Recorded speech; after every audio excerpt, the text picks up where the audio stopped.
Kap, dito ay inaalok kita dahil ako ay miyembro ng Supremacy International, ano.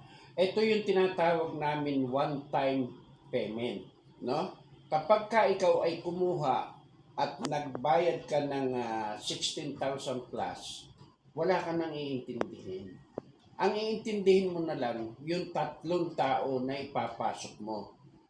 Wala ka nang hindi hahatakin yung motor mo pag wala kang naibayad. Dito po ay tinitiyak po namin na mapapasayo yung bagong unit na motor. Kap, tulungan mo ako at suportahan mo ang aking programa doon sa Supremacy International. Yung one-time payment. Go! Okay guys, no? So, magandang araw po sa inyong lahat. Ako po si Punong Barangay Ian Cribillo.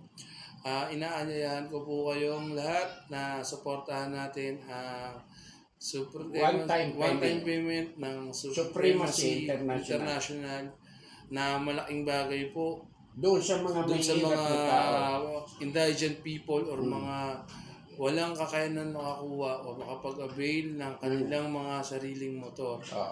Sa pamamagitan ng pagbabayad ng one-time payment, ang poproblemahin na lang po natin is yung 3 tao na ating ipapasok at sa ganang pamamaraan magkakaroon na po tayo ng motor na sarili po at magiging kapakinabang sa ating mga mahihirap na kababayan, especially sa akin bilang punong barangay, sa aking mga kabarangay. So yun lang guys, inaanyayahan ko po kayo, suportahan natin sila.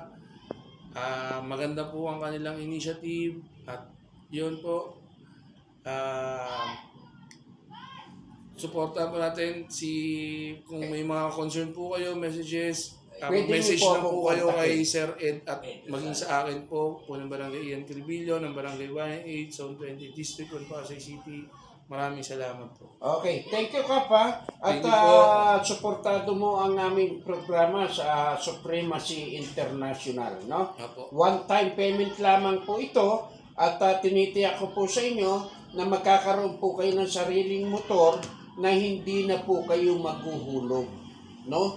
Tutulungan nyo po ang sarili ninyo na makapagpasok lamang ng 3, 4 hanggang 5.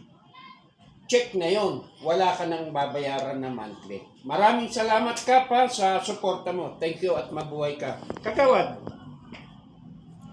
Thank you. Thank you. Thank you. Ito yung magiging unang-unang kukuha ng Supremacy na international na motor.